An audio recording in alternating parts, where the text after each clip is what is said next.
ಪವಿತ್ರ ರಂಜಾನ್ ತಿಂಗಳನ್ನು ಆಚರಿಸುತ್ತಿರುವ United Arab ಎಮಿರೇಟ್ಸ್ನಲ್ಲಿ ಬಿಲ್ಲವಾಸ್ ಫ್ಯಾಮಿಲಿ ದುಬೈ ಇವರ ವತಿಯಿಂದ ರಕ್ತದಾನ ಶಿಬಿರವನ್ನು ಹಮ್ಮಿಕೊಂಡಿದ್ದರು. ಬಿಲ್ಲವಾಸ್ ಫ್ಯಾಮಿಲಿ ದುಬೈ ಇವರು ಹಲವಾರು ವರ್ಷಗಳಿಂದ ಯುಎಇಯಲ್ಲಿ ರಕ್ತದಾನ ಶಿಬಿರವನ್ನು ಆಯೋಜಿಸಿಕೊಂಡು ಬರುತ್ತಿದ್ದು, ಮುಖ್ಯವಾಗಿ ಪವಿತ್ರ ರಂಜಾನ್ ಮಾಸದಲ್ಲಿ ವಿಶೇಷ ರಕ್ತದಾನ ಮಾಡುತ್ತಿರುವ ಹಲವಾರು ರಕ್ತದಾನಿಗಳು ರಕ್ತದಾನ ಮಾಡುವುದರ ಮೂಲಕ ಮಾನವೀಯ ಮೌಲ್ಯಗಳನ್ನು ಎತ್ತಿ ಹಿಡಿದಿದ್ದಾರೆ.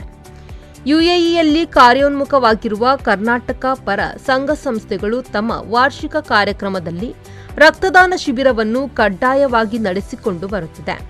ಕರ್ನಾಟಕದ ಭಾಷೆ ಮತ್ತು ಸಮುದಾಯದ ಸಂಘ ಸಂಸ್ಥೆಗಳ ಸದಸ್ಯರು ನಿರಂತರವಾಗಿ ಸಾವಿರಾರು ಸಂಖ್ಯೆಯಲ್ಲಿ ಪವಿತ್ರ ರಕ್ತದಾನ ಅಭಿಯಾನದಲ್ಲಿ ತಮ್ಮನ್ನು ತೊಡಗಿಸಿಕೊಂಡು ರಕ್ತದಾನಿಗಳಾಗಿದ್ದಾರೆ.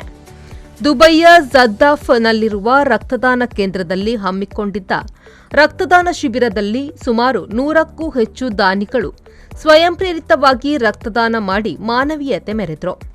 ಈ ಸಂದರ್ಭದಲ್ಲಿ ಬಿಲ್ಲವಾಸ್ ಫ್ಯಾಮಿಲಿ ದುಬೈನ ಅಧ್ಯಕ್ಷರಾದ ದೀಪಕ್ ಎಸ್ಪಿ, ಮಾಜಿ ಅಧ್ಯಕ್ಷರಾದ ಸತೀಶ್ ಪೂಜಾರಿ, ದುಬೈ ರಕ್ತದಾನ ಶಿಬಿರದ ಸಂಯೋಜಕ ಬಾಲ ಸಾಲಿಯಾನ್ ಮತ್ತು ಬಿಲ್ಲವಾಸ್ ಫ್ಯಾಮಿಲಿ ದುಬೈಯ ಸದಸ್ಯರು ಉಪಸ್ಥಿತರಿದ್ದರು.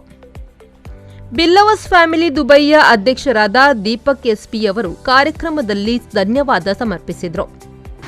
ಮಸ್ತ್ thanks Billavas Dubai continued support ಬಾರಿ ಎಡ್ಡಿತ್ತು ನೀನು 107 ಜನ ಬೈದರು ಇಂಚನೆ ಬ್ಲಡ್ ಡೊನೇಷನ್ ಮತ್ತೊಂದು ಉಪಕರಣ ಜೀವ ಹೊರತೊಂದು ಉಪಕರಣ. ಓಕೆ, ಜೈ ಬಿಲ್ಲವಾಸ್. ಜೈ ಬಿಲ್ಲವಾಸ್.